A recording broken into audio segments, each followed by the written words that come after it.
All right, I just got out from seeing the Michael Jackson biopic, and I have to say, where's Martin Scorsese? Because that was absolute cinema.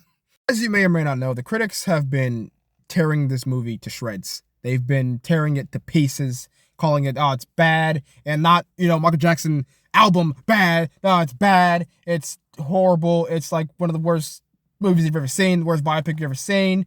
And I'm just like, y'all are some haters. I can't help but question y'all clan. Like, I don't know what more they wanted from this movie. Actually, no, I do know what they wanted from this movie. They wanted a caricature of Michael Jackson. That's not what the movie gave you. The movie gave an insight into who he was growing up, the man he became with his family on his own.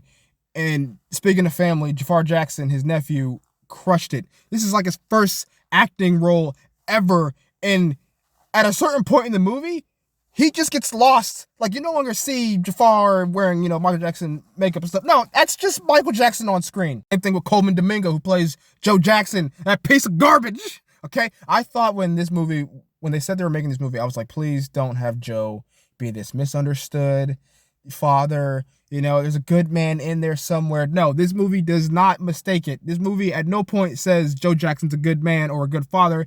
He's the absolute worst. Songs are great. Fantastic. All right. Had the whole theater vibing. Okay. The performances, again, going back to Jafar. Like, we've all seen Michael Jackson impersonators. This was something different. You can tell, especially for like the performances that we have footage of, that Jafar studied every minute detail of movement. I'm trying to think of criticisms to give here. I don't want to just, glaze this movie without saying, what could have been better. The Pepsi commercial, the Pepsi incident with his hair catching on fire, I know that historically is what introduced him to painkillers.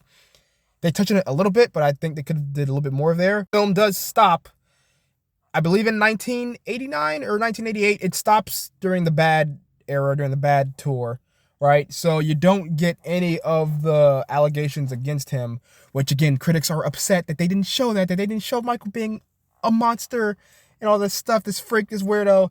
Because the movie stops before any of that stuff started up. The movie ends saying his story will continue. His story continues. They're going to make a part 2, maybe even a part 3, but definitely a part 2 to this film.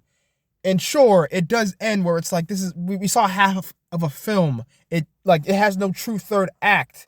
But knowing that another movie is on the way, I'm fine with that.